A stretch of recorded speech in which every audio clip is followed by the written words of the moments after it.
19장. 하나님께서 모세와 아론에게 말씀하셨다. 이것은 하나님이 명령하는 규례, 곧 계시로 정한 규례다. 너는 이스라엘 백성에게 말하여 한 번도 멍에를 메어본 적이 없는 정결하고 건강한 붉은 암소를 가져오게 하여라.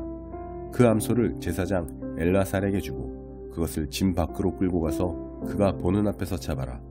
엘르아살은 손가락에 그 피 얼마를 찍어 회막적으로 7번 뿌려야 한다. 그 후에 엘르아살의 감독 아래 그 암소를 불사르되 가죽과 고기와 피와 똥까지 모두 불살라야 한다. 제사장은 백향목가지 하나와 우슬초 가지 몇 개와 주홍색 실 한 다발을 가져다가 불타는 암소 위에 던져야 한다. 그런 다음 제사장은 자기 옷을 빨고 물로 몸을 깨끗이 씻어야 한다.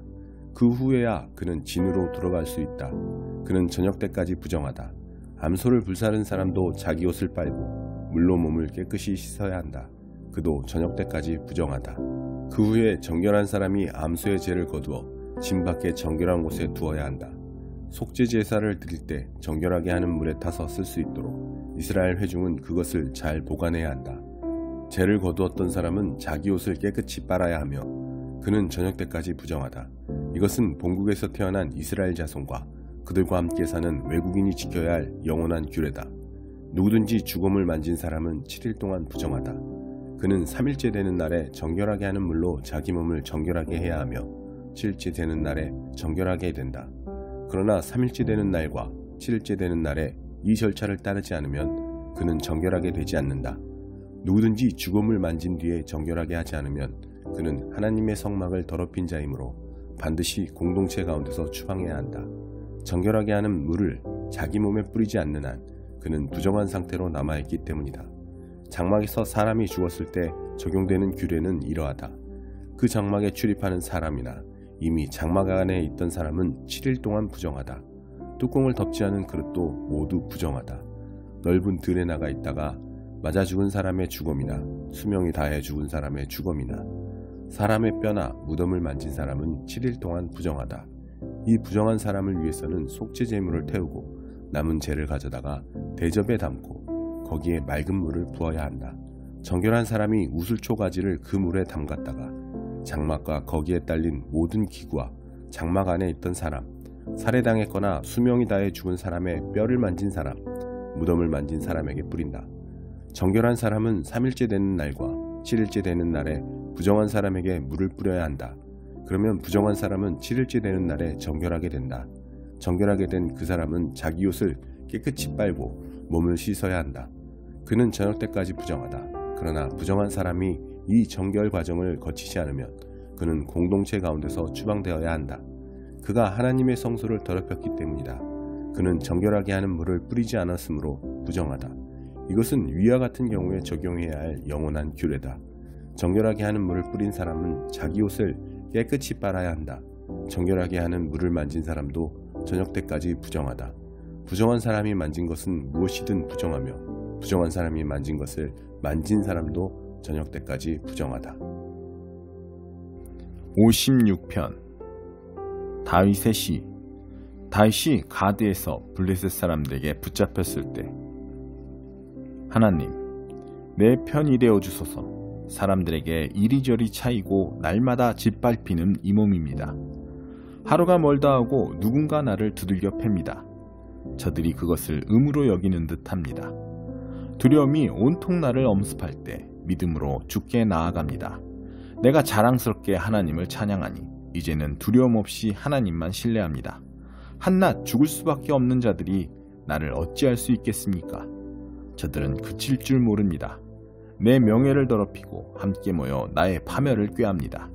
그들이 때를 지어 뒷골목을 몰래 드나들면서 불시에 덮쳐 나를 없앨 기회를 엿봅니다. 이 악행을 저들에게 그대로 갚아주소서. 하나님, 분노하셔서 저 민족들을 쓰러뜨리소서. 주께서는 아십니다. 내가 잠 못 이루고 뒤척였던 숱한 밤을, 내 모든 눈물이 주님의 장부에, 내 모든 아픔이 주님의 책에 기록되었습니다. 내가 고함치자 원수들이 꽁무니를 빼고 달아나는 날에 나는 알 것입니다. 하나님께서 내 편이 되어주신 것을. 내가 자랑스럽게 하나님을 찬양하고 자랑스럽게 하나님을 찬양하니 이제는 두려움 없이 하나님만 신뢰합니다. 한낱 죽을 수밖에 없는 자들이 나를 어찌할 수 있겠습니까? 하나님, 주께서 약속하신 것 다 지키셨으니 내가 마음을 다해 감사드립니다. 주께서 나를 죽음의 벼랑에서 끌어내시고 내 발을 파멸의 낭떠러지에서 끌어내셨으니 나 이제 벼뜨는 생명의 들판을 하나님과 함께 즐거이 거닙니다. 57편 다윗의 시. 다윗이 사울을 피해 동굴에 숨었을 때. 하나님, 나를 다정히 맞아주소서. 바로 지금 죽을 힘 다해 주께 달려갑니다. 이 폭풍이 다 지나기까지 주님의 날개 아래로 내가 피합니다. 내가 지극히 높으신 하나님을 큰 소리로 부르네.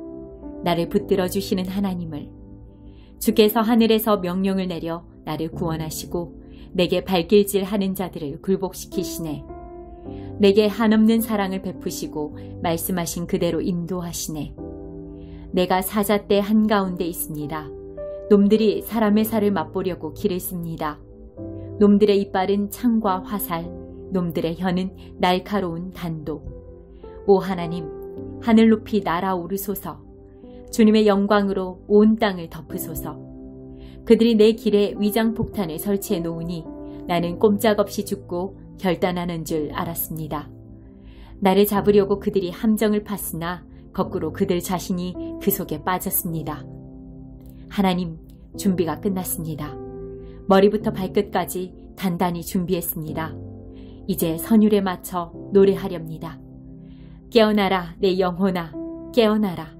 하프야 검은 고야, 깨어나라. 너 잠꾸러기 태양아. 하나님, 내가 거리에서 소리 높여 주께 감사드리고 도시에서 시골에서 주님을 찬양합니다. 주님의 사랑 깊을수록 더 높이 이르고 모든 구름 주님의 성실 드러내며 나부낍니다. 오 하나님, 하늘 높이 날아오르소서. 주님의 영광으로 온 땅을 덮으소서. 8장. 하나님께서 내게 말씀하셨다. 커다란 종이 한 장을 가져다가 지워지지 않는 잉크로 이렇게 적어라. 이는 마헬, 살랄, 하스, 바스. 노략, 빨리 온다, 약탈, 서둘러 온다 의 것이다. 나는 정직한 사람 둘, 곧 제사장 우리야와 여베레기야의 아들 스가랴를 그 문서의 증인으로 세웠다. 그런 다음에 여예언자인 내 아내가 있는 집으로 돌아갔다. 그녀가 아이를 가졌고 아들을 낳았다. 하나님께서 내게 말씀하셨다. 아기의 이름을 마엘 살랄 하스바스라고 지어라. 그 아기가 아빠와 엄마를 부를 줄 알기 전에 아시리아 왕이 다마스쿠스의 재물과 사마리아의 재산을 모두 약탈해 갈 것이다. 하나님께서 내게 다시 말씀하셨다. 이 백성이 고요한 실로와 물에 등을 돌리고 르신과 르말리아의 아들을 바라보며 흥분해 있으니 내가 나서서 유프라테스의 거친 홍수를 톡톡히 맛보게 해주겠다. 아시리아 왕과 그의 위력이 홍수처럼 강둑을 터뜨리고 유다로 넘쳐 흘러와 눈앞에서 모든 것을 다 쓸어버릴 것이다. 물이 너희 목까지 차오르리라. 오 임마누엘이여, 미친 듯이 날뛰는 그 강물, 거대한 날개처럼 너희 온 땅을 뒤덮을 것이다. 그러나 너희 압제자들아, 사태를 직시하고 너희 가슴을 쥐어뜯어라. 먼 나라든 가까운 나라든 모두 잘 들어라. 최악을 각오하고 너희 가슴을 쥐어뜯어라. 그렇다. 진정 최악을 각오하고 너희 가슴을 쥐어뜯어라. 너희 생각대로 이런저런 일을 도모해 보아라. 다 헛된 일일 뿐이다. 이런저런 말을 떠들어 보아라. 다 헛말일 뿐이다. 모든 말, 모든 일 뒤에 남는 것은 결국 임마누엘, 하나님이 우리와 함께 계신다 일 테니. 하나님께서 내게 강하게 말씀하셨다. 두 손으로 나를 움켜잡으시고는 이 백성을 따라가지 말라고 경고하셨다. 그분께서 말씀하셨다. 이 백성을 따라하지 마라. 그들은 늘 누군가 자신을 해칠 음모를 꾸미고 있다고 생각하며 두려워 떤다. 그들이 두려워하는 것을 두려워하지 마라. 그들이 염려하는 것을 염려하지 마라. 염려하려거든 거룩하신 분을 염려하여라. 만군의 하나님을 두려워하여라. 거룩하신 분은 너희의 은신처가 되기도 하시지만 너희 길을 막는 암석, 고집센 이스라엘 두 집안에 가는 길을 막아서는 바위, 예루살렘 시민의 출입을 막는 철조망이 될 수도 있다. 많은 자들이 뛰어가다 그 바위와 부딪혀 뼈가 아스러지고 그 철조망에 걸려 헤어나오지 못할 것이다.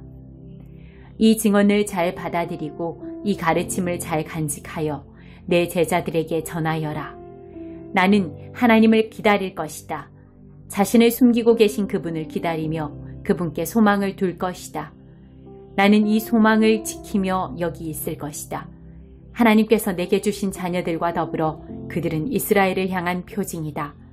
시온산에 거하시는 만군의 하나님께서 주시는 경고의 표징, 소망의 표징이다. 사람들이 너희에게 점쟁이들을 한번 찾아가 보지 그래? 영매들에게 물어보지 그래? 영기에 들어가서 죽은 자들과 접촉해보는 것이 어때? 라고 말하면 이렇게 대답하여라. 아니, 우리는 성경을 연구할 것이다. 다른 길을 시도해보는 자는 결국 아무데도 이르지 못할 것이다. 막다른 골목이 기다릴 뿐이다. 좌절하고 절박한 그들 이것저것 시도해보지만 아무 효과가 없으면 화가 치밀어 올라 처음에는 이 신, 다음에는 저 신에게 욕을 퍼붓는다. 이 길 저 길 기웃거리고 위를 보았다 아래를 보았다 옆을 보았다 하지만 결국 아무것도 보지 못한다. 막다른 골목 텅 빈 굴, 공허한 흑암에 처할 뿐이다. 9장. 그러나 고난 가운데 있던 자들은 이제 어둠에서 벗어날 것이다. 전에 주께서 스불론 땅과 납달리 땅을 불명예 가운데 두셨지만 이제 그 지역 전체를 곧 바다 따라 난 길과 요단강 건너 국제적인 성읍 갈릴리를 영광스럽게 만드실 때가 오고 있다. 어둠 속을 헤매던 백성이 큰 빛을 보았다. 짙은 그늘이 드리운 땅에 살던 자들 위로 빛, 구름 사이를 뚫고 햇살이 비추었다. 주께서 그 나라를 다시 사람들로 북적이게 하시고 그들의 기쁨을 넓혀주셨습니다. 오, 주 앞에서 그들이 얼마나 즐거워하는지요. 축제의 기쁨, 풍성한 선물과 따뜻한 인사를 나누는 큰 축일의 기쁨, 압제자들의 학대와 독재자들의 잔인함, 채찍질, 몽둥이질, 욕설들이 다 사라졌다. 이제 끝났다. 이 구원은 전에 기드온이 미디안 족속을 꺾었던 승리만큼 놀라운 구원이로다. 침략 군대의 군화들, 무고한 피로 얼룩진 겉옷들이 한 무더기로 쌓여 불살라질 것이다. 며칠 동안 타오를 것이다. 이는 우리를 위해 한 아이가 태어났기 때문이다. 그 아들을 우리에게 선물로 주셨기 때문이다. 이제 그가 세계를 통치할 것이다. 그의 이름은 놀라우신 조언자, 전능하신 하나님, 영원하신 아버지, 온전케 하시는 왕이라 불리리라. 그분의 통치권 점점 커지고 그분의 온전하심 끝이 없으리라. 그분은 역사적인 다윗 보좌에 앉으셔서 약속된 왕국을 다스리시고 그 왕국 굳게 세우셔서 세세토록 다스리실 것이다. 공정함과 올바름으로 이제부터 영원까지 다스리시리라. 만군의 하나님의 열심히 이 모든 일을 이루실 것이다. 주께서 야곱을 벌하시겠다는 메시지를 보내셨다. 그 메시지는 이스라엘 집 문 앞에 도달했고 모든 백성, 에브라임과 사마리아의 시민들 모두가 그것을 들었다. 그러나 교만하고 오만한 떼거리인 그들, 그 메시지를 묵살하며 말했다. 뭐 상황이 그렇게 나쁜 것도 아니다. 우리는 뭐든지 대처할 수 있으니 건물이 무너지면 더 크고 좋게 다시 지으면 되고 나무들이 쓰러지면 다시 더 좋은 나무를 심으면 된다. 그래서 하나님께서 적들을 자극해 그들을 치게 하셨다. 원수들을 부추겨 그들을 공격하게 하셨다. 동쪽으로는 아람 사람들을, 서쪽으로는 블레셋 사람들을 일으키셨다.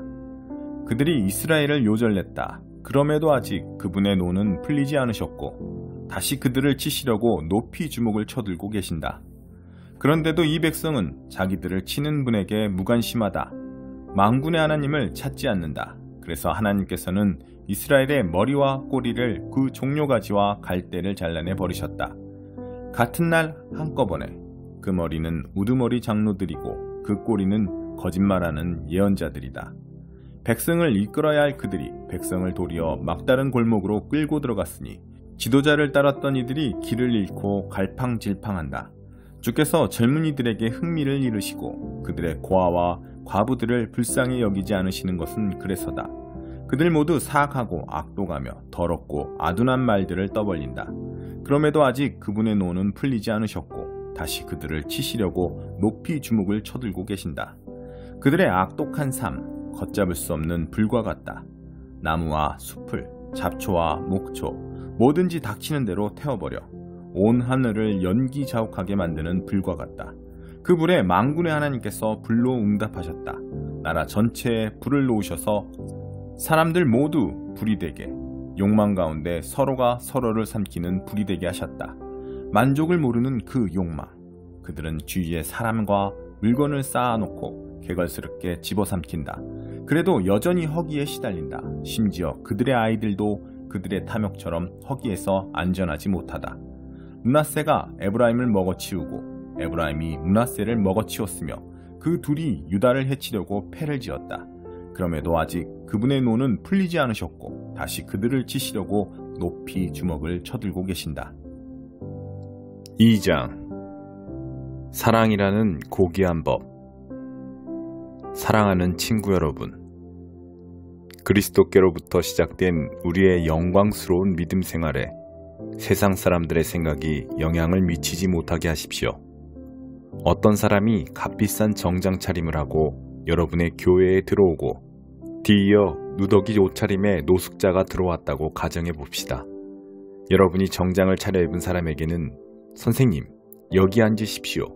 이 자리가 가장 좋은 자리입니다. 라고 말하면서 누더기를 걸친 노숙자는 아예 무시하거나 혹은 여기 뒷자리에 앉는 게 좋겠습니다. 라고 말한다면 여러분은 하나님의 자녀들을 차별하고 남을 판단하는 신뢰할 수 없는 사람이 아니겠습니까? 사랑하는 친구 여러분, 귀 기울여 들으십시오. 하나님께서는 전혀 다르게 일하신다는 것이 이미 분명하게 드러나지 않았습니까? 그분께서는 세상의 가난한 사람들을 택하셔서 그 나라의 권리와 특권을 지닌 1등 시민이 되게 하셨습니다. 그 나라는 하나님을 사랑하는 사람 누구에게나 약속된 나라입니다. 그런데도 여러분은 여러분과 같은 시민들을 업신여겨 욕보이고 있습니다. 여러분을 착취하는 사람들은 지위가 높고 힘있는 자들이 아닙니까? 법정을 이용해 여러분에게 터무니없는 돈을 청구하는 사람들도 그들이 아닙니까? 여러분이 세례 때 받은 그리스도인이라는 새 이름을 경멸하는 사람들도 바로 그들이 아닙니까? 여러분이 내 자신을 사랑하듯이 다른 사람을 사랑하라는 성경의 고귀한 법을 이행하면 그것은 잘하는 일입니다. 그러나 여러분이 이른바 유력인사라고 하는 자들을 우대한다면 그것은 성경의 법을 어기는 것이고 여러분은 그 일로 말미암아 범법자가 됩니다. 여러분은 하나님의 율법 가운데 이러저러한 조항만 선택할 수 없고 특별히 한두 가지는 지키고 다른 것들을 무시할 수는 없습니다. 간음하지 말라고 하신 하나님께서 또한 살인하지 말라고 하셨습니다. 여러분이 간음하지는 않았으나 살인을 저질렀다고 가정해 봅시다. 그러면 여러분은 나는 간음하지 않았으니 그것으로 나의 살인죄가 상쇄될 거야 라고 생각하겠습니까? 그럴 수 없습니다. 여러분은 결국 살인범입니다. 여러분은 우리에게 자유를 주는 그 법에 따라 심판을 기다리는 사람처럼 말하고 행동하십시오. 여러분이 친절하게 행동하지 않으면 친절한 대우받기를 기대할 수 없을 것입니다. 친절한 자비는 언제나 무자비한 심판을 이깁니다. 행함이 있는 믿음. 사랑하는 친구 여러분, 여러분은 온갖 옳은 말씀을 배우기만 하고 아무것도 행하지 않으면서 잘 되기를 바랍니까? 어떤 사람이 믿음을 논하기만 하고 전혀 실천하지 않는다면 그 사람에게 믿음이 실제로 있는 것이겠습니까? 예를 들어 여러분의 옛 친구가 누더기를 걸친 채 굶주리고 있는데 그에게 다가가서 여복의 친구 그리스도를 입으시게 성령 충만하시게 라고 말하면서 외투 한 벌이나 밥 한 그릇 주지 않고 떠나간다면 무슨 소용이 있겠습니까? 하나님의 말만 앞세우고 하나님의 행함이 없다면 그것은 터무니없는 짓임이 분명하지 않습니까? 벌써 여러분 가운데 누군가가 좋습니다. 당신이 믿음을 맡으면 나는 행함을 맡겠습니다 라고 말하는 소리가 들립니다. 성급하게 판단하지 마십시오. 내가 행함이 없는 믿음을 보여줄 수 없듯이 여러분도 믿음 없는 행함을 보여줄 수 없습니다. 믿음과 행함, 행함과 믿음은 뗄래야 뗄 수 없는 관계입니다. 여러분은 한 분이신 하나님을 믿는다고 공언하면서 마치 그것으로 대단한 일을 했다는 듯이 뒷짐을 진 채 만족해 하더군요. 참 대단하십니다. 마귀들도 그렇게 합니다만 그것이 무슨 소용이 있겠습니까? 생각을 좀 해보십시오. 여러분은 믿음과 행함을 갈라놓고도 그것을 계속 죽지 않게 할 수 있다고 생각하는 것입니까? 우리 조상 아브라함이 자기 아들 이삭을 번제단에 바칠 때 행함으로 하나님과 바른 관계를 맺은 것이 아닙니까? 믿음과 행함은 함께 멍에를 맨 동반자임이 분명하지 않습니까? 믿음은 행함으로 나타나는 것이 아닙니까? 행함이 믿음의 행위라는 것은 다 아는 사실이 아닙니까? 성경은 아브라함이 하나님을 믿어 하나님과 바른 관계를 맺었다고 했는데 여기서 믿는다는 말의 온전한 의미는 그의 행위까지 담고 있습니다. 아브라함이 하나님의 벗이라는 이름을 얻게 된 것은 그가 믿음과 행위를 하나로 조화시켰기 때문이 아닙니까? 사람이 하나님과 바른 관계를 맺는 것은 열매 맺지 못하는 믿음으로 되는 것이 아니라 행함으로 열매를 맺는 믿음으로 되는 것이 분명하지 않습니까? 여리고의 창녀 라합의 경우가 그러했습니다. 하나님이 그녀를 귀하게 여기신 것은 하나님의 정탐꾼들을 숨겨주고 그들의 탈출을 도운 행위, 곧 믿음과 행함의 빈틈없는 일치 때문이 아니었습니까? 여러분이 육체와 영을 분리시키는 바로 그 순간에 여러분은 싸늘한 시체가 되고 맙니다. 믿음과 행함을 분리시켜 보십시오. 여러분이 얻을 것은 시체뿐입니다.